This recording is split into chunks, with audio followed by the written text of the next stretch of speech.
언제나 명쾌한 해설을 해주시는 뉴스 전문가 세 분이 오늘도 스튜디오에 나와 있습니다. 김경진 전 국회의원, 이두화 변호사, 하종대 보도본부 선임기자 세 분입니다. 어서 오십시오. 안녕하십니까. 이준석 국민의힘 대표가 당선이 된 지 일주일도 채 지나지 않았습니다. 그런데 하루하루 아주 바쁜 행보를 보내고 있습니다. 이준석 대표는 그제 첫 공식 일정으로 대전 현충원을 찾았었죠. 오늘은 서울 현충원을 찾아 역대 대통령 묘역을 참배했습니다.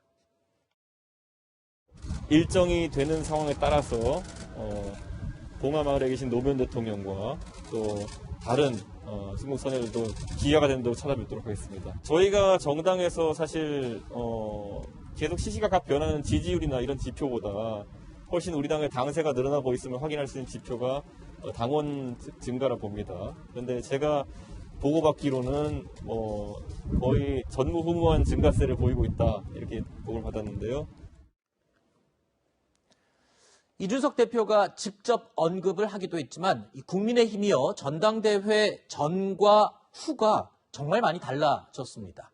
전당대회 전에는 국민의힘에 입당 신청을 하는 입당자가 하루 평균 10명이 채 되지 않았다고 하는데요. 그런데 전당대회가 끝난 지난 주말에만 약 800명이 입당 신청서를 제출했다고 합니다. 자, 김 의원님. 네. 그런데 특징이 있습니다. 이 입당 신청서가요, 대부분 온라인 신청서라고 하거든요. 예. 이거는 젊은 사람들이 그만큼 입당 신청을 많이 하기 시작했다. 이렇게 이해를 하면 되겠죠? 그럴 가능성이 매우 높아 보여요. 그렇죠. 그러니까 온라인 입당 신청을 하려면 여러 가지 인증 절차를 밟아야 되는데 아하. 이 인증 절차가 상당히 좀 복잡한 모양이에요. 네. 그러다 보니까 이게 핸드폰을 능숙하게 다룰 수 있는 이 사람들인데 대체로 고령층보다는 젊은 층의 입당 신청자가 많지 않겠냐. 네. 이렇게 지금 추정이 되는 상황이고 이준석 효과겠죠, 이미? 그렇다고 봐야죠. 어. 그래서 이게 일단 지금 중도층에 있는 사람들이 이게 국민의힘에 대한 적극적인 지지를 보이겠다. 네. 이런 큰 틀의 흐름이 좀 엿보이는 대목이 아닌가 싶습니다. 네. 이준석 대표 취임 이후에요, 여의도에서 지금까지 또 본 적이 없는 모습이 많이 보이고 있다고 합니다. 또 예정이 돼 있는 또 새로운 모습들도 있다고 하는데, 국민의힘 대변인은요, 이제 토론 배틀을 통해서 선출할 예정이라고 하죠.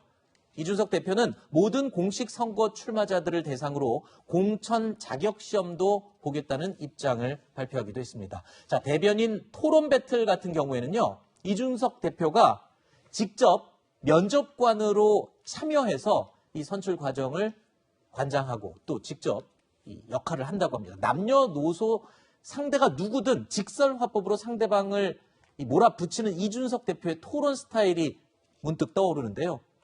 채널A에 출연했던 모습 몇 가지를 저희가 화면으로 정리해봤습니다. 박범계 의원님은 이제 방송 출연도 많이 하시고 이제 대중적으로 알려졌지만은 박범계 의원 뭐 하던 분이지라는 분들 굉장히 많아요, 제 주변에서는. 뭐 하던 분이지 또는 뭐 하실 분이지에 대한 그게 굉장히 좀 적게 일리되어 있는 것 같아가지고 박범계는 이거다 딱 한 문장으로 할 수 있는 거. 박범계는 적폐청산위원장이다. 진부예요. 민주당의 적폐청산위원장으로서 기능해왔고 앞으로도 그 새로운 물결을 만드는 거야. 그런 측면에서 비판적인 사람이 없다. 위화도 회군한다 그랬는데요. 위화도 회군할 거면 가가지고 왕조를 새로 세워야 돼요. 근데 지난번에 문자 폭탄 맞고 그만뒀잖아요. 뭘 그만둬요? 근데 앞으로 반란이 현재 진행형입니까? 아니 뭐 반란이 아니고 위화도 회군은 반란이에요. 초선 의원들의 반성문은 그거를 뭐 네 탓이다 내 탓이다 또는 네 탓이니까 지도부 다 사퇴해라 이제 이런 의미가 아니었고 제가 듣기엔 친이 쿠데타 정도 하겠다는 생각 같은데 그 정도 가지고 지금 제가 봤을 때는 토론 매너가 바뀔 것 같지는 않습니다. 박 국장님, 저런 식으로 만약에 토론 배틀 진행한다고 하면 와, 이 피선발자들은 정말 막막하고 정말 다리가 덜덜덜 떨릴 것 같습니다. 그런데 또 한 가지 특징은요, 그런 과정을 거쳐서 선발된 대변인의 경우에는 이런 조건을 걸었어요. 생계비 걱정 없는 넉넉한 활동비를 또 지급하겠다. 당근과 채찍이 두 가지가 다 주어지는군요. 예. 사실 저런 압박 네.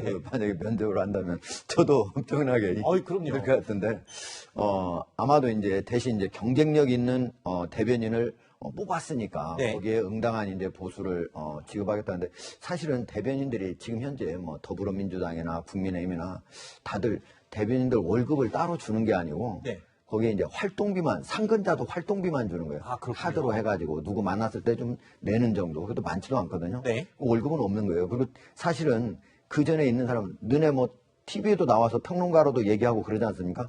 그럼 그렇게 해서 벌지 않냐. 그리고 네 얼굴 많이 알리지 않냐. 그래서 나중에 국회의원 드는 거니까 너 월급 없어도 된다. 이런 내심에 그런 것들이 깔려 있는 거거든요. 일종의 근데- 정치인들도 열정페이라는 개념인 것 같군요. 근데 이제 앞으로 이제 그거를 좀 더 그런 카드 활동비를 아하. 충분히 주겠다 이런 얘기죠. 그렇군요.